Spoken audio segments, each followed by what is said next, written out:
கடவுளுடைய பெயர்கள், பண்புகளை நம்ம மனிதனுக்கு கொடுக்கக்கூடாதுங்க. மேலும் வந்து கடவுளுடைய பெயர்கள், பண்புகள் எப்படி அவர் வந்து தங்களுடைய வேதத்துல சொல்லியிருக்காரோ, அதே மாரி தான் நாமளும் சொல்ல வேண்டும். நாம அத திரிக்கக்கூடாது. எப்படி என்று கேள்வி கேட்கக்கூடாது. அதை வந்து மனிதர்களோடு ஒப்புமைப்படுத்தக்கூடாது. எதுவுமே செய்யக்கூடாது. இதை வந்து ஜீசஸே செஞ்சிருக்காரு. இஸ்லாம்ல இருக்கக்கூடிய இந்த அழகான விஷயம், இயேசுவே செஞ்சிருக்கிறாங்க. நம்ம பைபிள்ல பார்க்கலாம் இல்லைங்களா? காஸ்பல் ஆஃப் மார்க்ல 10:18 why do you call me good? No one is good except God alone. என்னையே வந்து நன்மை என்று சொல்கிறீங்க, கடவுளை தவிர வேறு நன்மையானது எதுவும் இல்லை.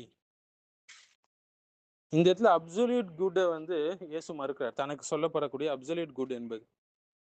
ஏன்னா இதுல வந்து இயேசு என்ன சொல்றாங்கன்னா, நீங்கள் ஒரு நல்ல ஆசான் என்று அழைக்கும்போது உடனே அதை திருத்துறாரு. நல்லவன் என்று என்னை ஏன் சொல்றீங்க? முழுமையான நன்மை ஏன் எனக்கு ஒப்புமைப்படுத்துறீங்க? முழுமையான நன்மை என்பது, நல்லவன் என்பது அல்லாஹ் மட்டும்தான், அந்த கடவுள் மட்டும்தான் சொல்லி சொல்றாங்க. இதுல நமக்கு என்னென்ன புரியுதுன்னா, இறைவனுடைய குணங்கள் இருக்கு இல்லைங்களா, அது தனித்துவமானவை. அப்சல்யூட் குட்னஸ், முழுமையான நன்மை என்பது மனிதனுக்கு அந்த பண்பு கிடையாது. அது இறைவனுக்கு மட்டும்தான் அந்த பண்பு. ஸோ மனிதன் வந்து எல்லா நேரத்திலையும் வந்து நன்மையானவனாக நடந்து கொள்ள மாட்டான். ஸோ மனிதன் என்பது குறைபாடுகள் உடையவன்.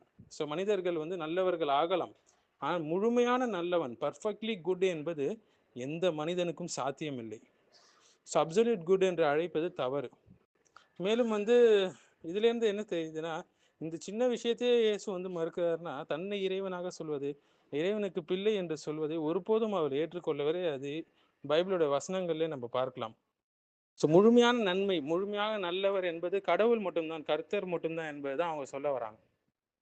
இறைவனுடைய பெயர்கள், பண்புகள் எல்லாமே யாரிடமும் பகிரப்படக்கூடாது, மனிதர்களுக்கும் கொடுக்கக்கூடாது. முழுமையான நன்மை, பரிபூர்ணமான சுத்தம், தவறற்ற ஒரு தன்மை, இது அனைத்தும் கர்த்தருடைய சிஃபாத்துகள்.